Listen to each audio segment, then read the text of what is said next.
आज का टॉपिक है integrated cost accounting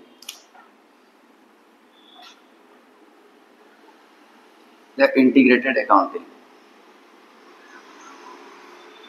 integrated accounting क्या होता है? जब कॉस्ट अकाउंटिंग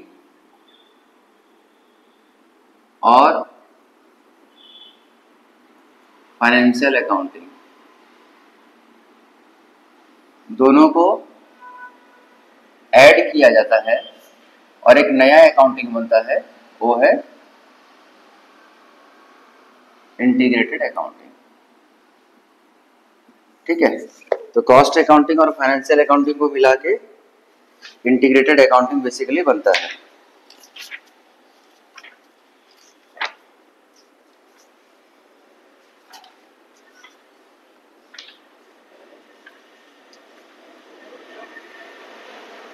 तो सबसे पहले हम लोग आ जाओ सबसे पहले हम लोग फाइनेंशियल अकाउंटिंग पढ़ेंगे और फाइनेंशियल अकाउंटिंग के अंदर में हम लोग 26 जर्नल एंट्री के बारे में सीखेंगे। 26 जर्नल एंट्रीज। अगर ये 26 जर्नल एंट्री क्लियर हो गया तो कॉस्ट अकाउंटिंग का फिर जर्नल एंट्री सीखेंगे, फिर दोनों को मिला के इंटीग्रेटेड अकाउंटिंग। ठीक है, सबसे पहला क्वेश्चन है, सबसे पहला जर्नल एंट्री है credit purchase of material. Material को क्या में खरीदे? क्रेडिट में खरीदे, नॉर्मल एंट्री होगा। Purchase account debited to supplier, क्योंकि आप क्या में परचेज किया हो याला? क्रेडिट परचेज ऑफ मटेरियल है ना, मटेरियल क्रेडिट में परचेज किए। अगर कैश परचेज ऑफ मटेरियल रहा तो purchase account debited to cash करोगे या फिर टू बैंक अकाउंट करोगे। ठीक है, परचेज ऑफ स्पेशल मटेरियल, कोई स्पेशल मटेरियल को परचेज करे तो जर्नल जब पढ़ते थे तो ऐसा कोई खास एंट्री पढ़े नहीं थे कभी कि स्पेशल मटेरियल कोई परचेज किया गया जिसको डायरेक्टली प्रोडक्शन करने के लिए भेज दिया गया। तो नॉर्मल एंट्री होगा परचेज का, परचेज अकाउंट डेबिटेड। अगर क्रेडिट में खरीदे तो टू सप्लायर और कैश में खरीदे तो परचेज टू कैश या फिर परचेज टू बैंक दिखा सकते हैं। ठीक है, मटेरियल रिटर्न किए सप्लायर को, तो जब परचेज किए तो ये एंट्री की है, आप रिटर्न किए तो क्या एंट्री होना चाहिए? इसका रिवर्स एंट्री। रिवर्स एंट्री क्या आएगा? Supplier account debited to purchase return या फिर टू परचेज भी आप दिखा सकते हो। ठीक है, मटेरियल क्या हो गया जो रिटर्न कर दिया गया। सप्लायर को पेमेंट किया, जर्नल एंट्री क्या आएगा? क्रेडिटर या supplier account debited to bank account. हम लोग सप्लायर को पेमेंट किए।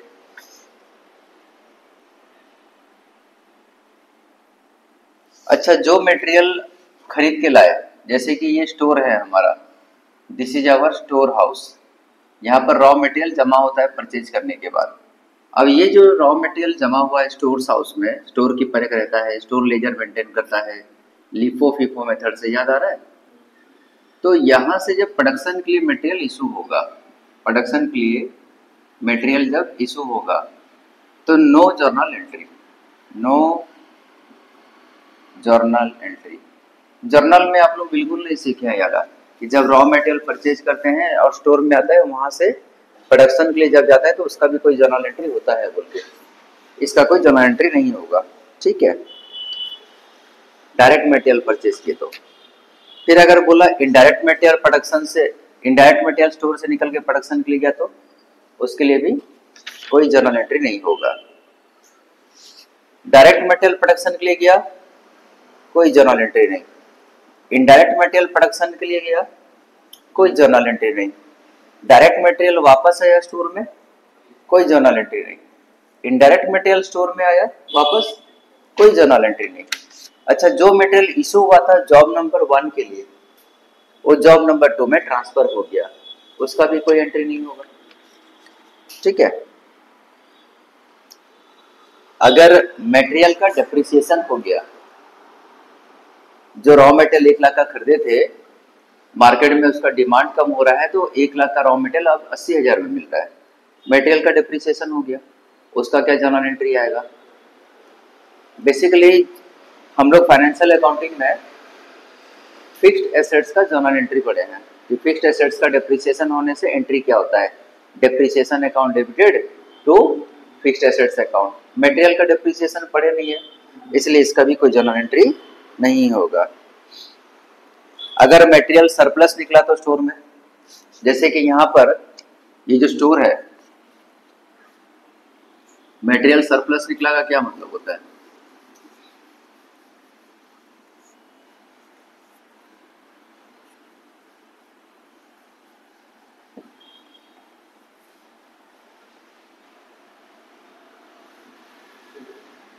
आ जाओ, मटेरियल सरप्लस निकला का मतलब क्या होता है? ये स्टोर है, दिस इज स्टोर। स्टोर में मेरा 10,000 kg ऑफ रॉ मटेरियल था और नॉर्मल लॉस सपोज होता है 200 किलो, तो 9,800 kg ऑफ रॉ मटेरियल बचना चाहिए, दिस इज नॉर्मल लॉस। लेकिन हुआ क्या, इस बार एक एफिशिएंट स्टोर कीपर आया था, स्टोर मैनेजर आए थे और बहुत बढ़िया तरीके से स्टोर को मेंटेन कर रहे थे, तो नॉर्मल लॉस हमारा हुआ ओनली 100 kg। तो हमारा स्टोर में कितना रॉ मटेरियल बच रहा है? 9,900। दैट मीन्स हमारा रॉ मटेरियल सरप्लस है 100 किलो। तो इसका एंट्री कॉस्ट अकाउंटिंग में होते रहेगा, फाइनेंशियल अकाउंटिंग में इसका कोई एंट्री नहीं होता है। दूसरा आप वेजेस का पेमेंट किए, ठीक है, आप वेजेस का पेमेंट किए, तो wages account debited to cash कर दो आप, सिंपल। ठीक है, फाइनेंशियल अकाउंटिंग में यही एंट्री होगा। अगर पूछा कि ये जो वेजेस दिए हो, कौन कौन सा डिपार्टमेंट के लिए वेजेस दिए हो, तो आपके पास प्रोडक्शन डिपार्टमेंट है, वहां पर 100 वर्कर है, उनका वेजेस दे रहे हो आप। आपके पास ऑफिस है, ऑफिस में आपके 10 वर्कर हैं जो कभी कैसा काम में आते हैं, उसका भी आप वेजेस दे रहे हो। सेलिंग एंड डिस्ट्रीब्यूशन डिपार्टमेंट में माल को लोड और अनलोड करने के लिए भी आपके पास 30 वर्कर हैं, उनको भी आप वेजेस दे रहे हो। तो ये जो आप वेजेस का पेमेंट कर रहे हो, ये तीनों अलग अलग डिपार्टमेंट का पेमेंट कर रहे हो। तो फाइनेंशियल अकाउंटिंग में इसका सिर्फ एक ही एंट्री होगा, wages account debited to cash, correct है। लेकिन अगर आप कॉस्ट अकाउंटिंग कर रहे हो तो उसमें इसका अलग अलग एंट्री होता है। कोई एक्सपेंसेस का पेमेंट किया तो एंट्री क्या होगा? Expenses account debited to cash, है ना। ये फाइनेंशियल अकाउंटिंग की एंट्री हो गई। अगर फिक्स्ड एसेट्स का डेप्रिसिएशन हुआ तो एंट्री क्या होगा? Depreciation account debited to particular assets, ठीक है। अगर फैक्ट्री का खर्चा एब्जॉर्ब किया जा रहा है, तो जो भी फैक्ट्री में खर्चा हो रहा है वो खर्चा का एंट्री क्या किया जाएगा? फैक्ट्री में होने वाले खर्चा का एब्जॉर्ब किया जा रहा है। मतलब सपोज फैक्ट्री में खर्चा हुआ 1 लाख रुपया, तो इसका मतलब क्या होता है बता रहा हूं, रुको। खर्चा एब्जॉर्ब का मतलब क्या होता है?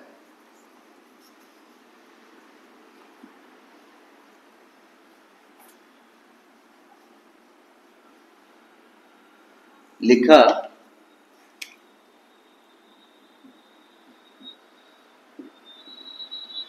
Absorption of factory overhead. इसका क्या मतलब होता है? एब्जॉर्प्शन ऑफ फैक्ट्री ओवरहेड का मतलब, हम लोग जब साल चालू किए 1 अप्रैल 2000 25 को नया साल चालू होगा, उसी दिन ही हम लोग अपना बजटेड फिक्स्ड ओवरहेड डिसाइड कर लिए। बजटेड फिक्स्ड ओवरहेड, एक्सपर्ट को बुलाए और पूछे बताओ इस बार हमारा फिक्स्ड ओवरहेड कितना होने वाला है। वो बोला सर आपका फिक्स्ड ओवरहेड साल भर का 2 लाख होने वाला है और नंबर ऑफ यूनिट्स प्रोड्यूस, और इस बार आप कितना यूनिट बनाने वाले हो, 10,000 यूनिट्स। तो रिकवरी रेट क्या होगा, 2 लाख खर्चा हो रहा है divided by 10,000 units, recovery rate कितना, 20 रुपया पर यूनिट। अब अप्रैल महीना आया, अप्रैल 30 तारीख को अकाउंट क्लोज हुआ, पता चला उसमें हम लोग 800 यूनिट बनाए हैं, 800 यूनिट्स बनाए हैं, और हर यूनिट का रिकवरी कितना है, 20 रुपया। तो उस महीना हमारा कितना का खर्चा हुआ, 16,000 का फैक्ट्री ओवरहेड खर्चा हुआ। तो ये खर्चा को हम लोग दिखाएंगे। फैक्ट्री में हर एक यूनिट का अलग से कॉस्ट रेट बनता है, एक यूनिट बना फिर कॉस्ट रेट, फिर एक यूनिट बना फिर कॉस्ट रेट बनेगा। तो हर यूनिट का खर्चा को रिकॉर्ड किया जाता है अलग अलग। ये जो खर्चा शो किया जाता है इसको हम लोग बोलते हैं क्या, इसको हम बोलते हैं absorption of factory overhead. Factory का ओवरहेड को हम लोग एक हर महीना दिखा रहे हैं रिकवरी रेट के हिसाब से। इसका जर्नल में कोई एंट्री नहीं होगा। कोई अगर डिफेक्टिव वर्क हो गया तो, सामान बना रहे थे, मशीन अचानक से रुक गया या लाइन चली गया जिसकी वजह से काम खराब हो गया, उसका कोई एंट्री नहीं होता है। अगर आप काम को कंप्लीट कर दिए तो जर्नल में इसका भी कोई एंट्री नहीं होता है। कॉस्ट ऑफ गुड्स सोल्ड का क्या एंट्री होता है जर्नल में, इसका भी कोई एंट्री नहीं होता है। एब्जॉर्प्शन ऑफ एडमिनिस्ट्रेटिव ओवरहेड, जैसे factory overhead absorption of factory overhead का कोई जर्नल एंट्री नहीं होता है। एब्जॉर्प्शन ऑफ ऑफिस ओवरहेड और absorption of selling and distribution overhead, ये सब का भी कोई भी जर्नल एंट्री नहीं पास होता है। Under absorption of overhead, over absorption of overhead, ये क्या होता है, साल भर में कितना बनाने वाले थे तुम लोग, 10,000 यूनिट, साल खत्म हुआ 31 मार्च 2026 को और 10,000 के बजाय आप 9,000 यूनिट्स फिनिश गुड्स बनाए। हर यूनिट के पीछे रिकवरी रेट कितना था, 20 रुपया। तो आपका टोटल फैक्ट्री ओवरहेड कितना रिकवर किया, 1,80,000, पर खर्चा कितना हो गया एक्चुअल में, 2 लाख रुपया। तो अंडर रिकवरी हो गया। तो ना अंडर रिकवरी का कोई जर्नल एंट्री आता है, ना ओवर रिकवरी का कोई जर्नल एंट्री हम लोग पढ़ते हैं। ठीक है, तो इतना जर्नल एंट्री है 26 तो एक बार आप लोग रीडिंग मारो पहले, फिर थोड़ा देर बाद कॉस्टिंग का पढ़ेंगे जर्नल एंट्री।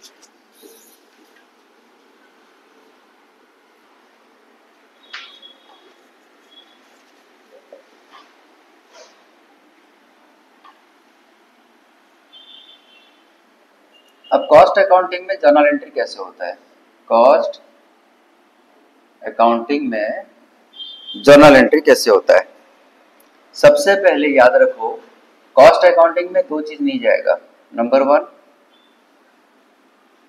पर्सनल अकाउंट और दूसरा रियल अकाउंट का एंट्री नहीं हो रहा है। पर्सनल अकाउंट में क्या क्या चीज के बारे में बात चल रहा है, इधर डेटर्स का और क्रेडिटर्स का, ये दोनों का नाम जब कभी भी आएगा। और दूसरा रियल अकाउंट में किस चीज का बात चल रहा है,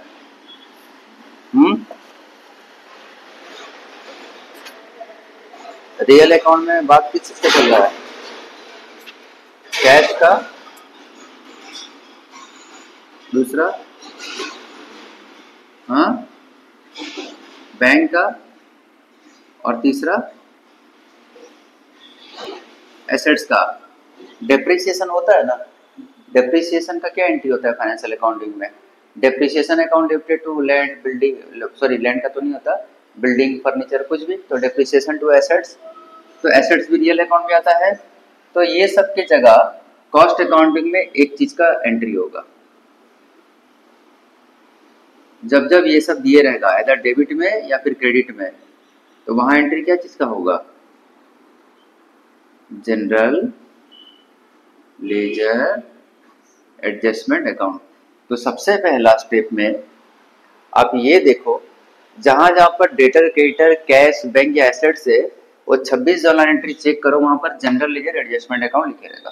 चेक करो तो पहला एंट्री देखो, परचेज टू क्रेडिटर।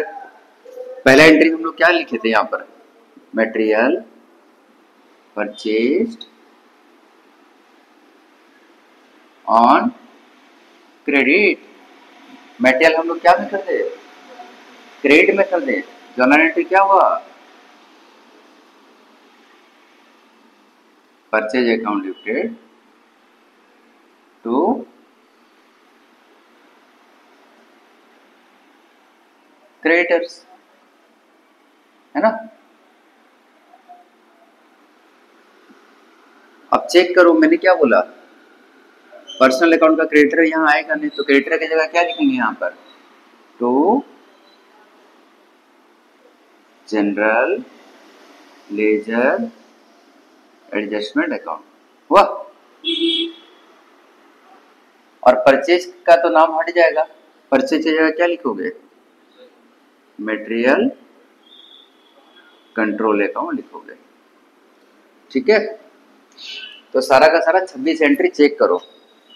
सबसे पहले एंट्री में क्रेडिटर लिखा है क्रेडिट में, उसके जगह जनरल लेजर। सेकंड वाले में टू कैश या टू बैंक लिखा है, उसके जगह में जनरल लेजर। थर्ड वाले में भी क्रेडिट में टू कैश जनरल लेजर आ गया, फोर्थ वाले में भी जनरल लेजर आ गया। फिफ्थ वाले का डेबिट में देखो लिखा है क्रेडिटर, तो उसकी जगह क्या है, जनरल लेजर। तो जहां जहां पर आप सारा एंट्री चेक करो, 14 नंबर एंट्री चेक करो, 14 नंबर एंट्री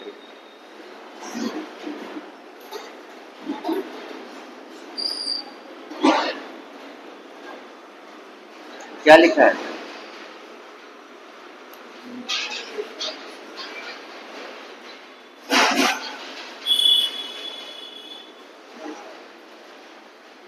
चौदह नंबर एंट्री में लिखा है wages account debited to cash और बैंक। तो वहां पर टू कैश या टू बैंक की जगह to general ledger adjustment account. उसके बाद 16 नंबर एंट्री चेक करो, एक्सपेंसेस टू कैश लिखा है, टू कैश की जगह टू जनरल लेजर।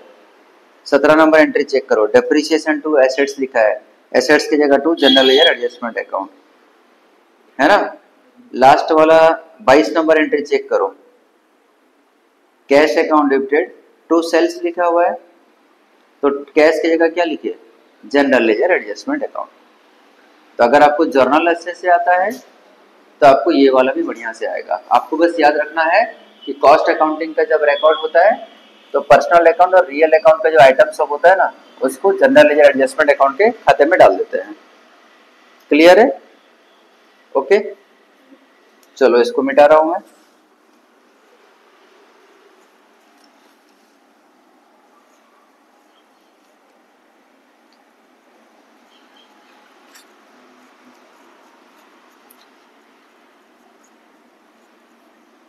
इससे जब कभी भी क्वेश्चन गिरेगा, मान के चलो कि 9 मार्क का क्वेश्चन गिरेगा और इससे रिलेटेड अगर शॉर्ट क्वेश्चन गिरेगा तो शॉर्ट, ये चैप्टर नहीं पढ़ रहे तो शॉर्ट क्वेश्चन भी स्किप हो जाएगा। ठीक है, अब एक एक करके सारा एंट्री चेक करते हैं। एक चीज सिखाता हूं तुम लोगों को। सबसे पहले देखो, ये हमारा है स्टोर। स्टोर है जहां पर रॉ मटेरियल परचेज करते हैं। स्टोर में क्या जमा होता है, रॉ मटेरियल परचेज होता है। रॉ मटेरियल कैसा वाला रहेगा सर, डायरेक्ट रॉ मटेरियल भी परचेज करोगे आप एंड इनडायरेक्ट रॉ मटेरियल भी परचेज करोगे आप। तो बाहर से डायरेक्ट मटेरियल भी आएगा और बाहर से डायरेक्ट मटेरियल भी बाहर से आएगा और इनडायरेक्ट मटेरियल भी बाहर से आएगा। स्टोर से निकलने के बाद ये कहां पर जाएगा, फैक्ट्री में जाएगा प्रोडक्शन होने के लिए। फैक्ट्री से ये निकलकर क्या बनेगा, फिनिश गुड्स बनेगा। और फिनिश गुड्स बनने के बाद ये वाला लास्ट में क्या होगा, सेल होगा। सेल अगर क्रेडिट में हुआ तो किसके पास जाएगा, डेटर के पास जाएगा, है ना। अब जर्नल एंट्री कैसे होता है एक एक करके चेक करते हैं। चलो ठीक है, सबसे पहले आप रॉ मटेरियल परचेज करें, ठीक है। तो जर्नल में नॉर्मल एंट्री होता है material account debited, sorry journal में एंट्री होता है मटेरियल परचेज करने का, purchase account debited to cash या फिर टू क्रेडिटर या टू बैंक, करेक्ट। आप यहां पर परचेज की जगह क्या दिखाओगे, परचेज की जगह क्या दिखाओगे, आप दिखाओगे मटेरियल कंट्रोल अकाउंट डेबिटेड। यहां परचेज की जगह क्या दिखाओगे,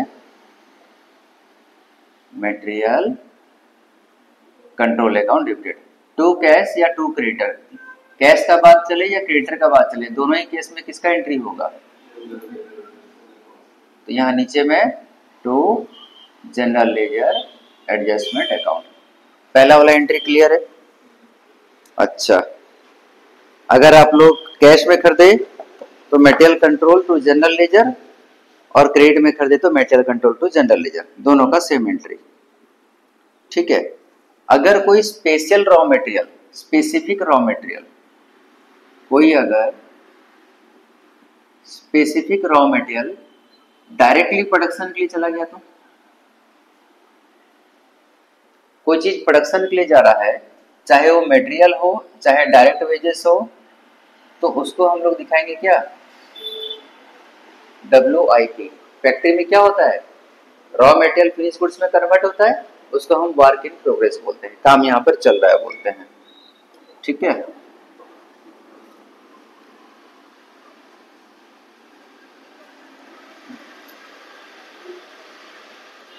तो स्पेशल रॉ मटेरियल, क्वेश्चन में लिखा है एक स्पेशल रॉ मटेरियल को स्टोर में लेकर नहीं गए, डायरेक्टली कहाँ लेकर चले गए, फैक्ट्री में प्रोडक्शन के लिए लेकर चले गए, तो एंट्री क्या मारोगे, work in progress control account debited. और ये स्पेशल रॉ मटेरियल को अगर आप खरीदे हो कैश में या फिर क्रेडिटर से उधारी में खरीदे हो, दोनों ही केस में क्या एंट्री आएगा, to general ledger adjustment account, ठीक है। अच्छा, अगर मटेरियल रिपेयर्स के लिए गया तो, रॉ मटेरियल बहुत सारा खरीद के रखे थे, उसमें से कुछ रॉ मटेरियल रिपेयरिंग का काम में चला गया। Basically direct raw material production के लिए जाएगा और इनडायरेक्ट रॉ मटेरियल अलग अलग काम के लिए जा सकता है। तो इनडायरेक्ट रॉ मटेरियल फैक्ट्री में चला गया रिपेयरिंग्स का काम के लिए, ठीक है।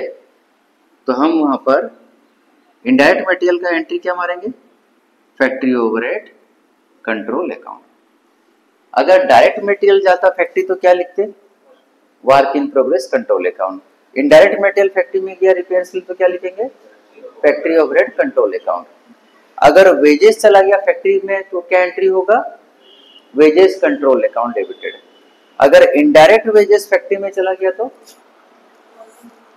नहीं सर, कहाँ आप सीखिए अच्छे से, मैंने क्या बोला, अगर डायरेक्ट मटेरियल जा रहा है तो वर्क इन प्रोग्रेस बोले, इनडायरेक्ट मटेरियल जा रहा है तो फैक्ट्री ओवरहेड। आप शायद अच्छे से पढ़े नहीं है cost sheet, indirect material, indirect labour, other factory का एक्सपेंसेस सब फैक्ट्री ओवरहेड में जाता है।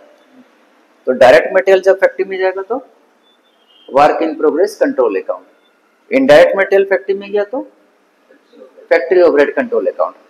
डायरेक्ट वेजेस अगर फैक्ट्री में चार्ज किया गया तो wages control account, indirect wages अगर फैक्ट्री में गया तो फैक्ट्री ओवरहेड कंट्रोल अकाउंट। आप समझ नहीं रहे हो लग रहा है, इनडायरेक्ट बोल रहा हूं मैं, I am telling indirect, indirect. तो अब इनडायरेक्ट में कभी भी ना कुछ सोच ही नहीं सकते, सीधा इनडायरेक्ट मटेरियल और इनडायरेक्ट लेबर का जब बात आता है आप सीधा सीधा फैक्ट्री ओवरहेड का बात करते हो, होता है कि नहीं होता है, तो उसमें कंफ्यूजन का कोई बात नहीं है। चलो ये एंट्री सब कंप्लीट हो गया। उसके बाद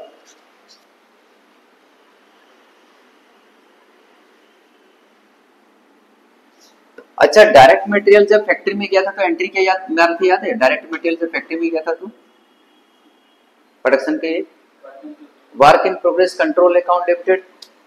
डायरेक्ट मटेरियल जब प्रोडक्शन के लिए जा रहा है तो उसका क्या एंट्री हो रहा था?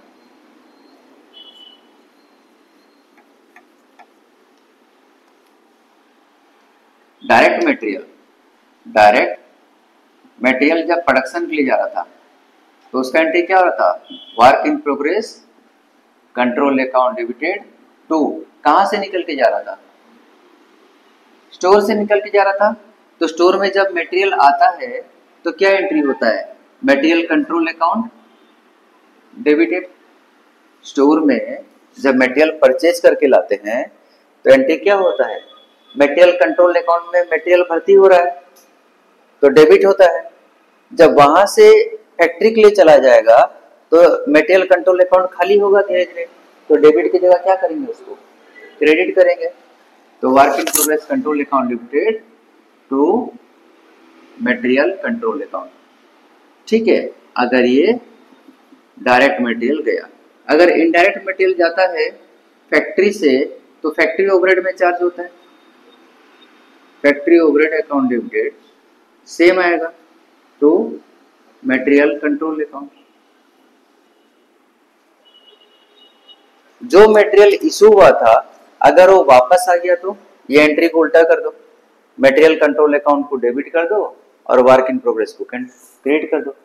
इनडायरेक्ट मटेरियल फैक्ट्री में गया था वो वापस आया तो इस एंट्री को फिर से आप उल्टा कर दो, रिवर्स कर दो, कोई दिक्कत नहीं है।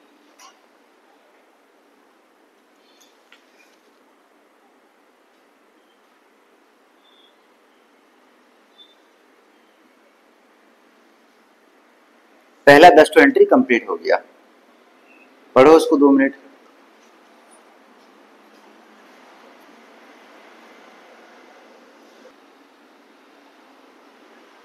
देखो 10 एंट्री कंप्लीट, 11 नंबर एंट्री।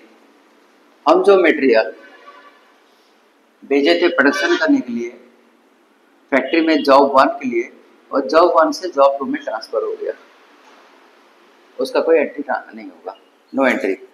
ना जर्नल में उसका कोई एंट्री होगा, ना कॉस्ट अकाउंटिंग में कोई उसका एंट्री होगा, ना इंटीग्रेटेड में उसका कोई एंट्री होगा। एक जॉब से दूसरा जॉब में ट्रांसफर हो गया। दैट मीन्स आपका पैसा अगर पॉकेट से निकला और कहीं खर्चा हुआ तो उसका एंट्री करोगे, बाहर से कोई पैसा आपके पॉकेट में आया तो उसका भी एंट्री करोगे। लेकिन पीछे वाले पॉकेट से आप पैसा निकाल कर ऊपर वाले पॉकेट में आप रख लेते हो। मैं ये पैसा को जो तो पीछे वाले पॉकेट में है, आगे वाले पॉकेट में, उसको निकाल के पीछे वाले पॉकेट में रख लेता हूँ, तो इसका क्या जो एंट्री मारूंगा?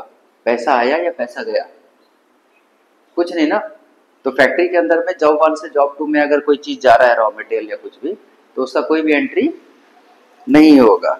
ठीक है, 12 number entry, 11 number entry, 13 number entry, sorry 11 number entry था ट्रांसफर वाला, 12 नंबर एंट्री मटेरियल का डेप्रिसिएशन हो गया। जर्नल में कोई एंट्री नहीं होता था, जर्नल में डेप्रिसिएशन खाली फिक्स्ड एसेट्स का होता है। अगर रॉ मटेरियल का भाव गिर गया, ठीक है, उसका वैल्यू घट गया, तो it is a type of loss. जो मटेरियल होता है वो कौन सा चीज से जुड़ा रहता है? मटेरियल कंट्रोल से जुड़ा रहता है। अगर मटेरियल ऐड हो रहा है, मटेरियल अगर ऐड हो रहा है तो मटेरियल कंट्रोल अकाउंट डेबिटेड। अगर मटेरियल का भाव गिर रहा है या मटेरियल इशू हो रहा है तो मटेरियल कंट्रोल अकाउंट क्या होगा? Credit. Debit what comes in, credit what goes out. ऐसी जर्नल एंट्री से होता था। अगर मटेरियल आ रहा है तो मटेरियल कंट्रोल अकाउंट डेबिटेड, अगर मटेरियल फैक्ट्री में जा रहा है तो मटेरियल कंट्रोल अकाउंट क्रेडिटेड। उसी प्रकार से मटेरियल का भाव अगर बढ़ गया है, एप्रिशिएट हो गया, सरप्लस मटेरियल आया, तो मटेरियल कंट्रोल अकाउंट डेबिटेड। अगर मटेरियल का दाम गिर गया है तो मटेरियल कंट्रोल अकाउंट क्रेडिट होगा। तो डेप्रिसिएशन ऑफ मटेरियल, इसका क्या एंट्री होगा? मटेरियल का दाम गिर गया तो टू मटेरियल कंट्रोल अकाउंट। और ये जो लॉस हुआ, लॉस कहां पर चार्ज करोगे? फैक्ट्री ओवरहेड कंट्रोल अकाउंट में चार्ज करोगे। मटेरियल का डेप्रिसिएशन फैक्ट्री ओवरहेड में चार्ज करोगे। अगर मटेरियल का एप्रिसिएशन हो गया तो सरप्लस स्टॉक निकल गया तो वो भी फैक्ट्री ओवरहेड में जाएगा। ये कब था? जब मटेरियल का दाम गिर रहा है तो ये एंट्री होगा, जब मटेरियल ज्यादा निकल रहा है तो ये एंट्री क्या हो जाएगा? उल्टा हो जाएगा। मटेरियल कंट्रोल अकाउंट डेबिट हो जाएगा और factory overhead control account credit हो जाएगा। ठीक है, अगर आपने वेजेस का पेमेंट किया तो क्या एंट्री होगा? नॉर्मल एंट्री क्या होता है? Wages account debited to cash या टू बैंक होता है, लेकिन हम पहले ही पढ़ चुके हैं कॉस्ट अकाउंटिंग में टू कैश या टू बैंक जब जब दिखाएगा वहां लिखेंगे जनरल लेजर एडजस्टमेंट अकाउंट। आप शॉर्टकट नहीं लिखोगे, एग्जाम में पूरा लिखोगे जनरल लेजर एडजस्टमेंट अकाउंट, और यहाँ पर वेजेस अकाउंट की जगह वेजेस कंट्रोल अकाउंट। ठीक है, सपोज था 1,50,000। पर कॉस्ट अकाउंटिंग में क्या होता है, कोई भी खर्चा जब दिखाया जाता है तो उसको एलोकेट किया जाता है डिफरेंट डिफरेंट डिपार्टमेंट में। अगर आपका वेजेस में खर्चा हुआ है 1,50,000, तो फिर से ये क्वेश्चन आता है कि आप वेजेस कौन कौन सा डिपार्टमेंट के लिए दिए हो। जो आप वेजेस दिए हो वो कौन कौन सा डिपार्टमेंट के लिए दिए हो। आपने बोला देखो हमारे पास फैक्ट्री है तो 1,20,000 फैक्ट्री में हम लोग वर्कर को वेजेस दिए, ऑफिस में भी कुछ वर्कर हैं वहाँ 15,000 वेजेस दिए, सेलिंग एंड डिस्ट्रीब्यूशन में भी हमारे कुछ वर्कर हैं वहाँ 15,000 का खर्चा हुआ है, टोटल ऐसे करके 1.5 लाख रुपए का पेमेंट हुआ है। लेकिन आप वेजेस कंट्रोल अकाउंट में सारा खर्चा दिखा नहीं सकते, पहले तो नॉर्मल दिखाओगे wages control account to general ledger adjustment account. अब ये वेजेस का एलोकेशन होगा अलग अलग डिपार्टमेंट में, तो वेजेस कंट्रोल अकाउंट डेबिट की जगह क्या हो जाएगा?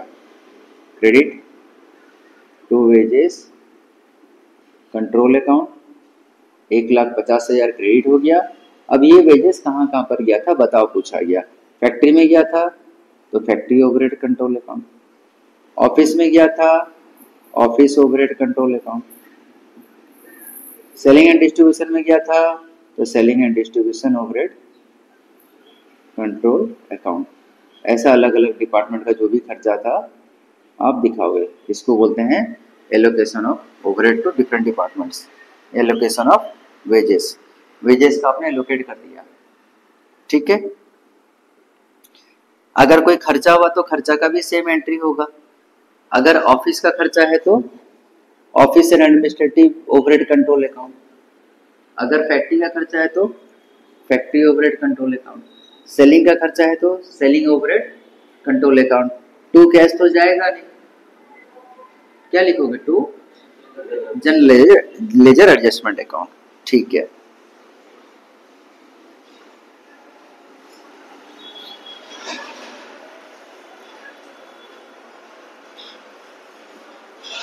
सत्रह तक का एंट्री को पढ़ो, 17 नंबर तक का एंट्री को पढ़ो, फिर आगे जाएंगे।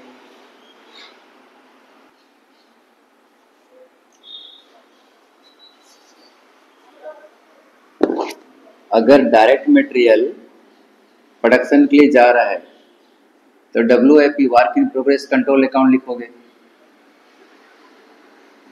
अगर डायरेक्ट वेजेस भी फैक्ट्री में जा रहा है तो वाला भी WIP कंट्रोल अकाउंट लिखोगे। और ये सारा का सारा indirect material, indirect wages, repairs to factory overhead, ये सारा फैक्ट्री में जो भी खर्चा हो रहा है ये सब भी साल के आखिरी में फिनिश गुड्स बनाने में मदद करेगा।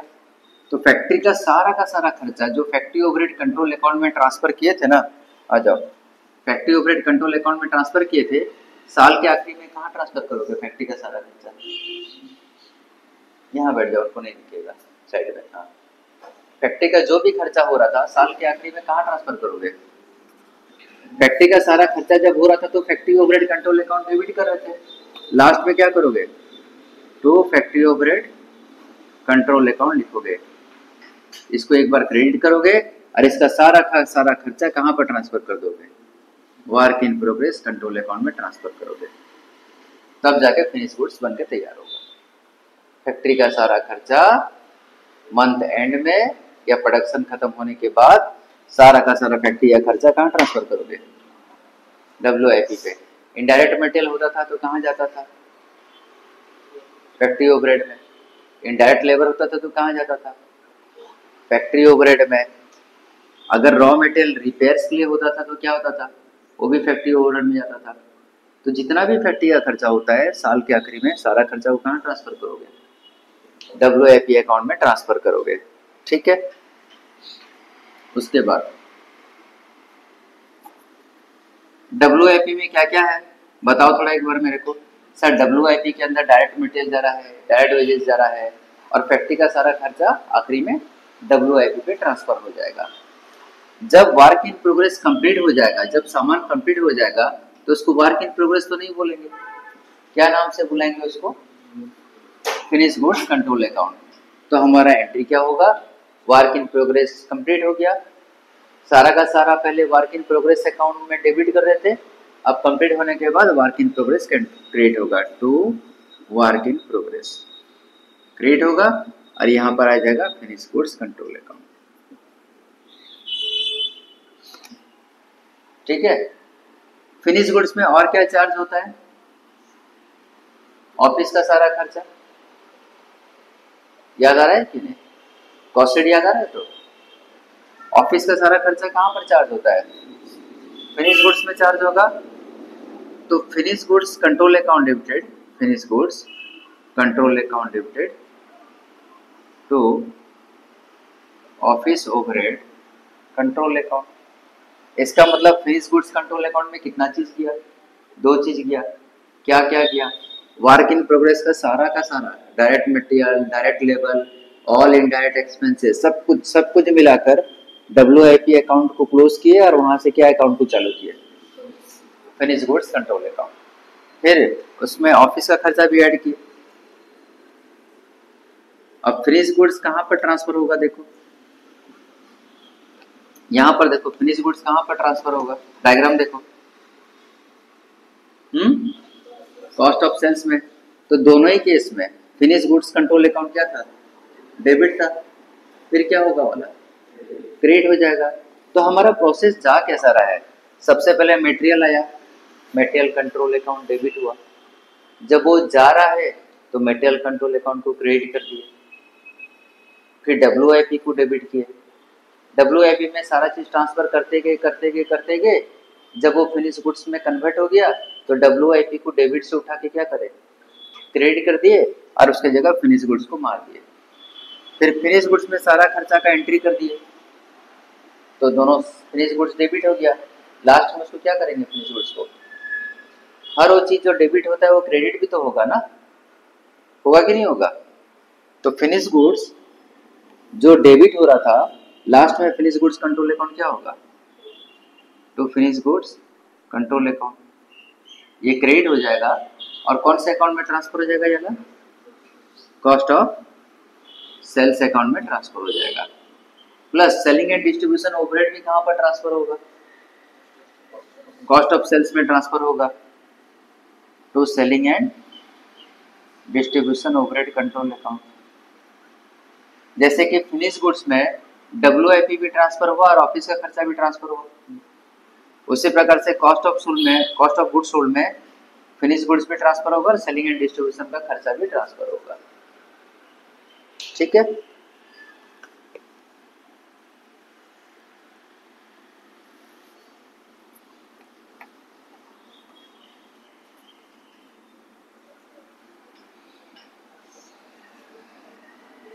और कुछ खास एंट्री बता दे रहा हूं मैं।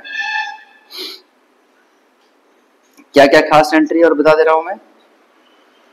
सेलिंग ओवरहेड को, हाँ कॉस्ट ऑफ सेल में अच्छा, अगर आपका ओवरहेड का खर्चा ज्यादा हो गया, over absorption of overhead. Over absorption का मतलब क्या होता है? मैंने बताया था कि आपका बजटेड फिक्स्ड ओवरहेड कितना आपने डिसाइड किया? 2 लाख रुपया। फिनिश गुड्स कितना बनेगा आपने सोचा? 10,000 यूनिट्स। तो रिकवरी रेट, एक यूनिट से आप कितना रुपया चार्ज करोगे? 20 रुपया। आप बनाए कितना? 11,000 यूनिट्स। हर यूनिट में चार्ज कितना किए? 20-20 रुपया। तो टोटल रिकवर कितना कर लिए? 2,20,000। पर खर्चा कितना किए? 2 लाख रुपया। That means this is a case of over recovery of fixed overhead. आपने फिक्स्ड ओवरहेड को ज्यादा रिकवर कर लिया, तो प्रॉफिट है कि लॉस है?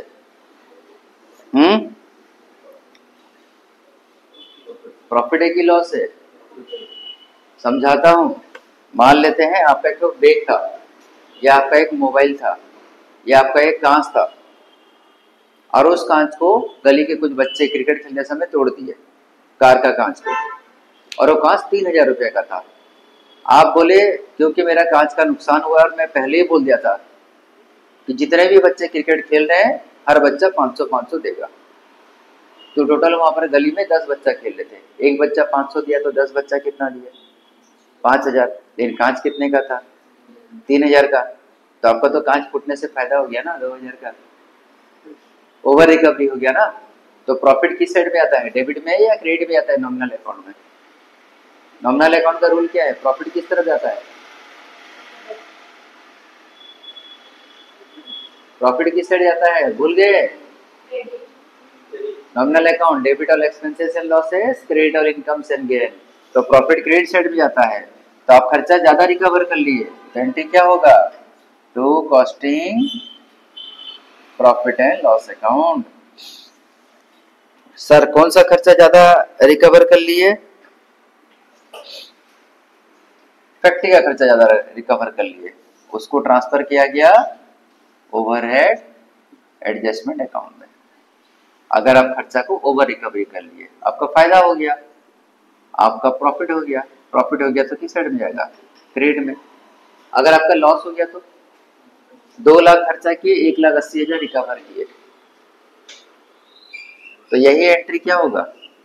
रिवर्स हो जाएगा। Costing profit and loss account debited to overhead adjustment account. ठीक है, ये हो गया कॉस्ट अकाउंटिंग का सारा। उसके बाद क्या पढ़ोगे? इंटीग्रेटेड, दोनों को मिला के क्या एंट्री होता है।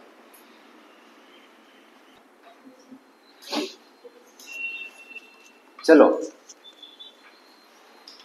अब जर्नल और क्या बोलते हैं कि जर्नल और फाइनेंशियल अकाउंटिंग और कॉस्ट अकाउंटिंग दोनों को मिला देते हैं, और दोनों को मिलाने के बाद इंटीग्रेटेड अकाउंटिंग को चालू करते हैं बनाना।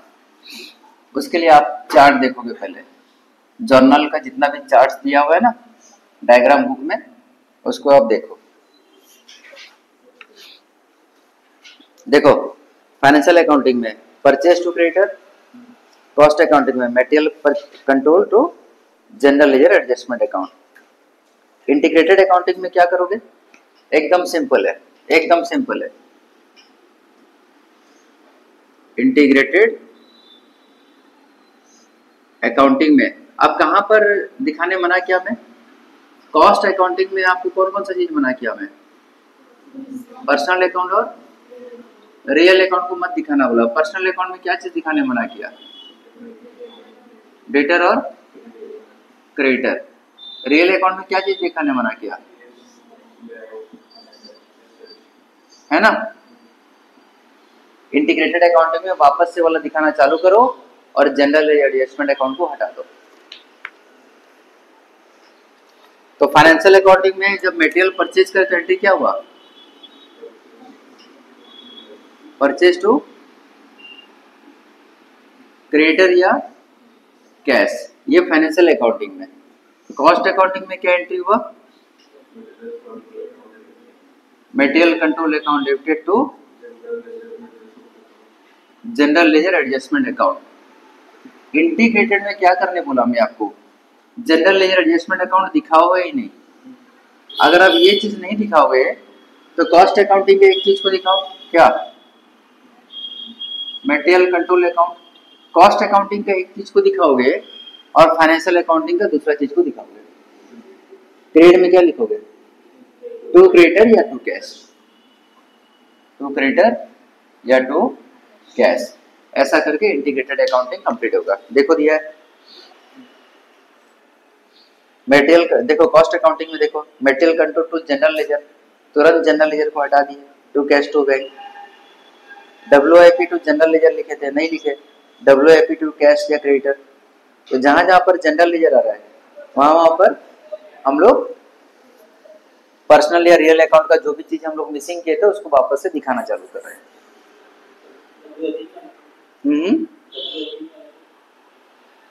कौन सा एंट्री बताओ? 3 नंबर एंट्री। WIP तो रहेगा बाबू,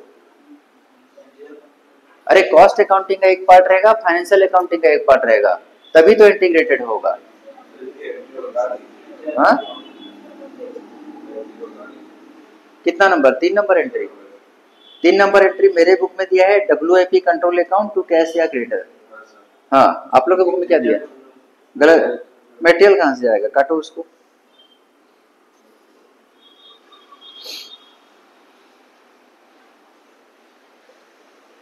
सारा एंट्री वही दिया है। देखो 5 नंबर एंट्री देखो, जनरल लेजर का हटा के उसकी जगह क्या लिखोगे? क्रेडिटर लिखोगे।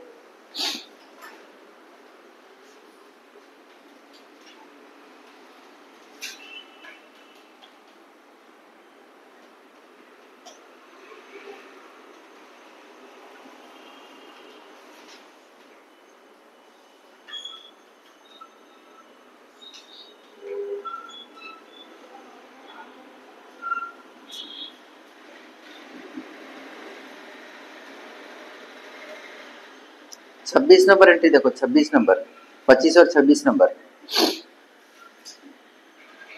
25 नंबर में costing profit and loss account to overhead adjustment था ना, तो costing profit and loss account तो कॉस्ट अकाउंटिंग में आएगा ना। इंटीग्रेटेड में क्या दिखाओगे? इंटीग्रेटेड में क्या दिखाओगे? यहाँ पर लिखा है profit and loss account to overhead adjustment, basically यहाँ पर भी वही एंट्री होना चाहिए, costing profit and loss account to overhead adjustment account. दोनों को मिलाने के बाद एंट्री होता है ना। तो जर्नल तो ब्लैंक है ना, जर्नल अगर ब्लैंक है तो जीरो के साथ कोई भी एंट्री अगर ऐड होगा तो वही एंट्री कॉपी पेस्ट हो जाएगा ना। तो खाली प्रॉफिट लॉस अकाउंट दिया है 25 और 26 में, उसको costing profit and loss account कर दो।